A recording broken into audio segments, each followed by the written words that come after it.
Evangelio es según San Mateo. Dijo Jesús a sus discípulos: Nadie puede servir a dos señores, porque o aborrecerá al uno y amará al otro, o sufrirá al uno y al otro despreciará. No podéis servir a Dios y a las riquezas. Por tanto os digo, no os inquietéis por hallar qué comer para sustentar vuestra vida, o por los vestidos para vuestro cuerpo. ¿No es más el alma que la comida, y el cuerpo más que el vestido? Mirad las aves del cielo, cómo no siembran, ni siegan, ni tienen graneros, y vuestro Padre Celestial las alimenta.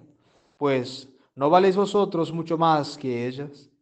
¿Y quién de vosotros, a fuerza de discurrir, puede añadir un codo a su estatura? ¿Y por qué andáis solícitos por el vestido? Considerad cómo crecen los lirios del campo. Ellos no trabajan ni hilan. Pues yo os digo que ni Salomón, en el apogeo de su gloria, llegó a vestirse como uno de estos. Pues si el heno del campo, que hoy es y mañana es echado al horno, Dios así viste, cuánto más a vosotros, hombres de poca fe. No os preocupéis, pues, diciendo, ¿qué comeremos o qué beberemos, o con qué nos cubriremos? Porque los gentiles se afanan por estas cosas. Ya sabe vuestro Padre que habéis menester de todo eso. Buscad, pues, primeramente el reino de Dios y su justicia, y todas cosas se os darán por la añadidura. Pueden sentarse.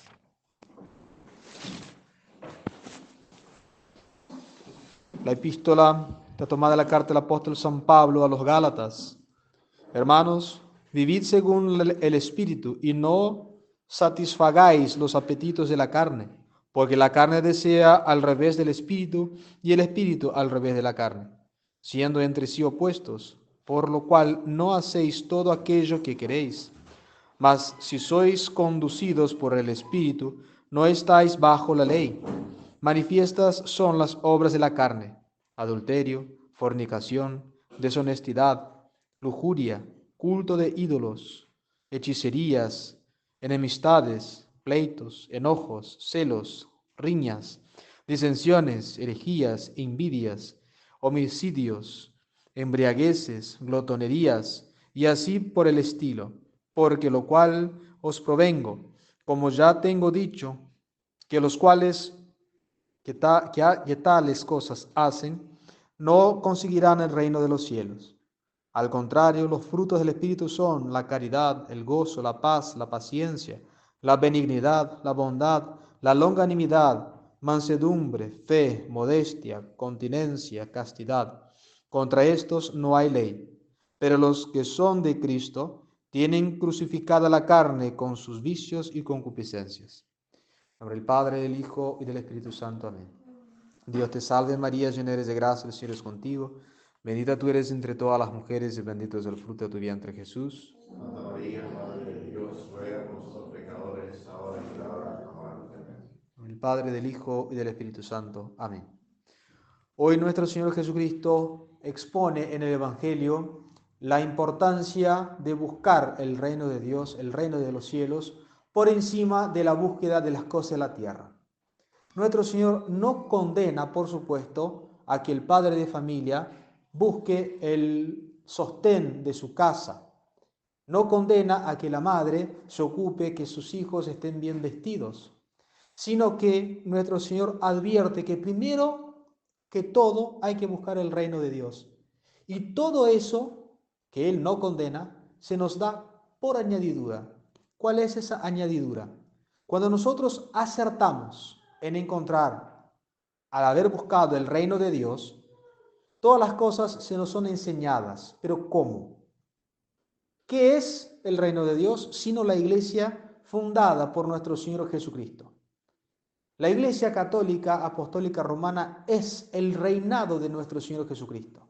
Tanto es así que nosotros dividimos la iglesia en la iglesia militante, purgante y triunfante. Aquellos que participan de la milicia, los que están viviendo todavía en la tierra, están luchando, militando para conseguir la gloria. La iglesia purgante, los que están en el purgatorio, que lograron su salvación, sin embargo, no obtuvieron toda la satisfacción por sus pecados. están purgando, por eso son una iglesia purgante.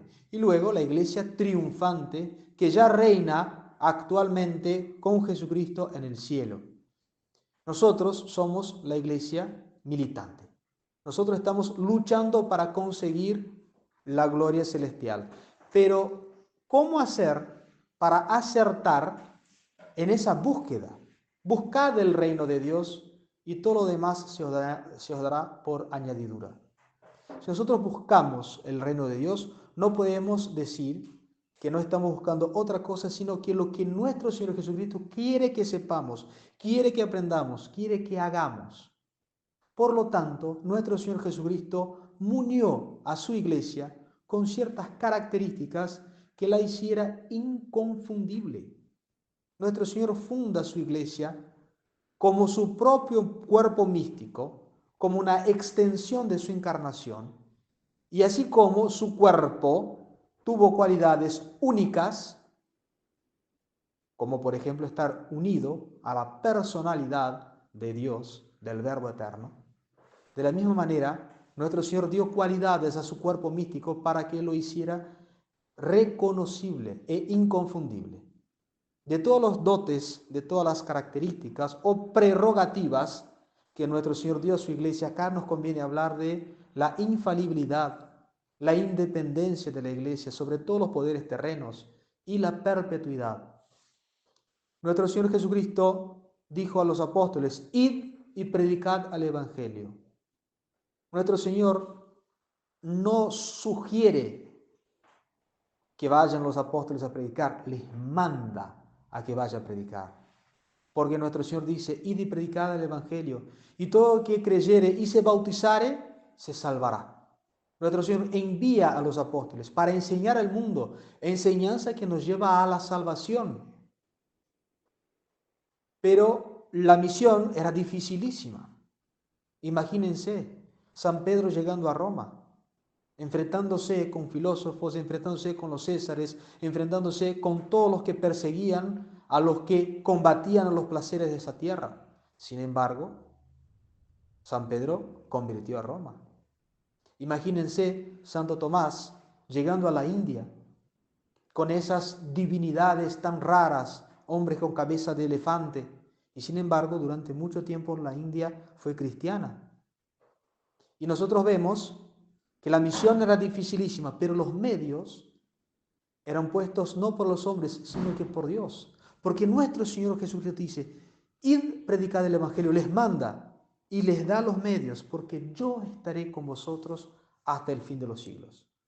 Nuestro Señor promete la asistencia a esos que van a enseñar a todo el mundo. Pero ¿podría nuestro Señor Jesucristo enviar a los apóstoles, decir que estaría con ellos y permitir que se equivocaran? Por supuesto que no. Por eso nuestro Señor le dio a la iglesia docente, es decir, a los hombres de la iglesia que enseñan, principalmente el Papa, el sucesor legítimo de San Pedro, y los obispos unidos al Papa son los pastores de la iglesia, y juntamente con el sumo pontífice, toda la iglesia docente es infalible. ¿Por qué? Porque no puede enseñar el error, porque enseñando el error desvían las almas del camino de la salvación.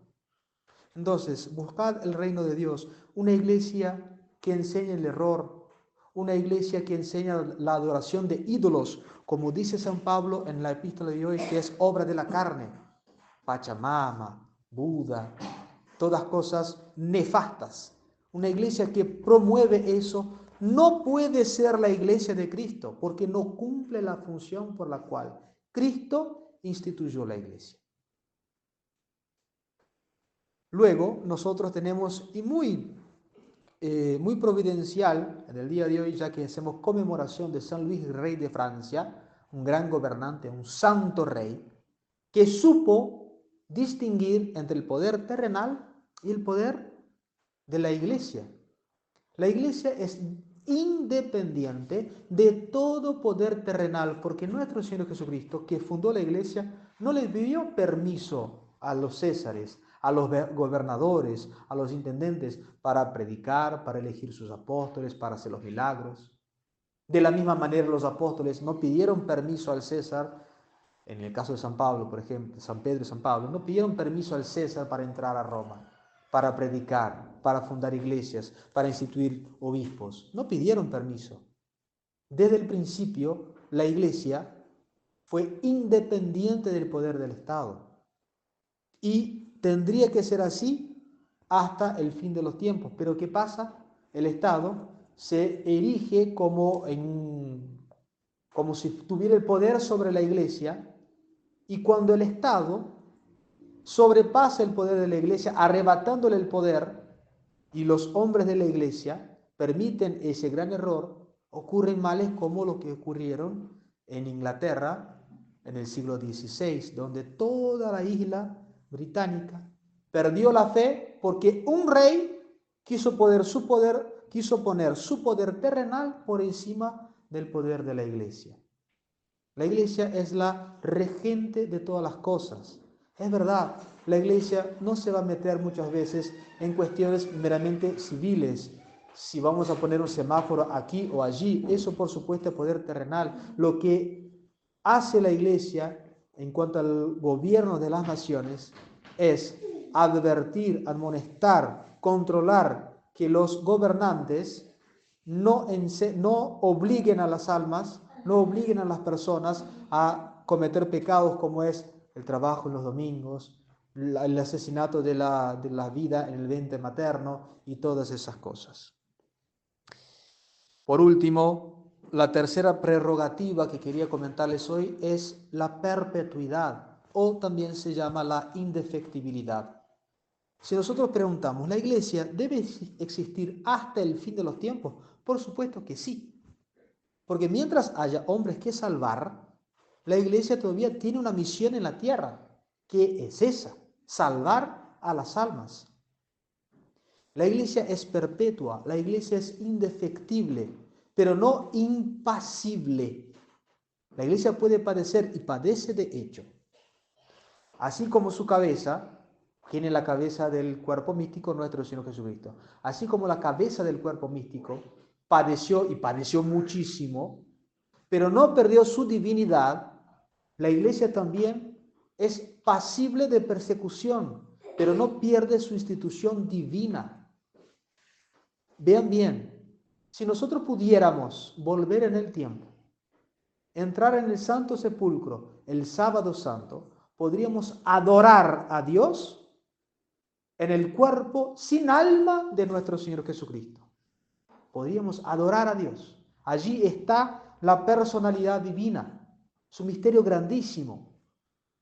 Fíjense, un cuerpo sin alma es objeto de adoración, que era nuestro Señor Jesucristo en el Santo Sepulcro. Así como su alma estaba unida a la divinidad, su cuerpo también, y aún separados, ambos eran objetos de adoración. De la misma manera, la iglesia puede sufrir, puede ser perseguida, puede estar en el Santo Sepulcro, pero no pierde su carácter de institución divina.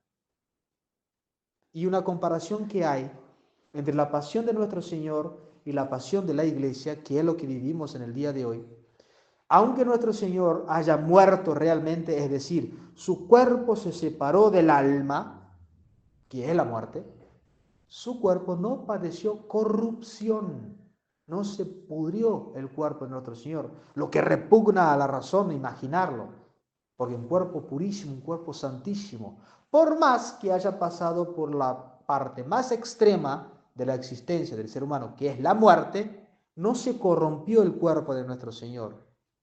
De la misma manera, la iglesia, por más perseguida que esté, por más que haya vuelto casi que a las catacumbas, no se puede corromper. No se pudre el cuerpo de la iglesia. Es perseguido, es flagelado, es crucificado, pero no se pudre. Y lo que nosotros vemos en supuestas iglesias católicas es una verdadera corrupción. Corrupción de las cosas que hay que creer, adorando a los ídolos.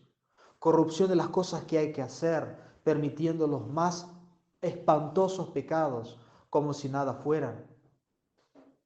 La permisión de un culto espantoso, que es una disciplina que es una aberración. Todas esas cosas no pueden hacer parte de la iglesia porque la iglesia es indefectible.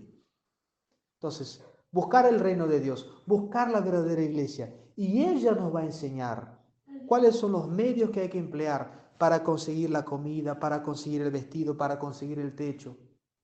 Ella nos va a enseñar cuál es esa añadidura que enseña nuestro Señor Jesucristo.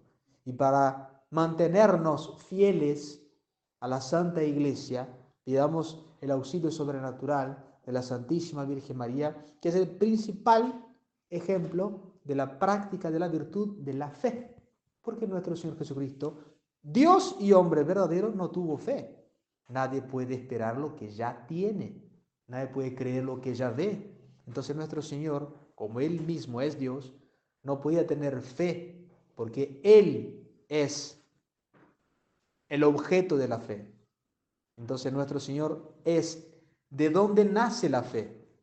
Sin embargo, la Santísima Virgen María, que no es Dios, santísima pero no es Dios, es el principal ejemplo de la virtud de la fe. Entonces vamos a pedir a la Virgen esa virtud sobrenatural de la fe, que nos aumente la fe sobrenatural y que sigamos creyendo en la Santa Iglesia y cumpliendo sus mandamientos para llegar a la Iglesia triunfante en el cielo. Ave María Purísima. El Padre, el Hijo y el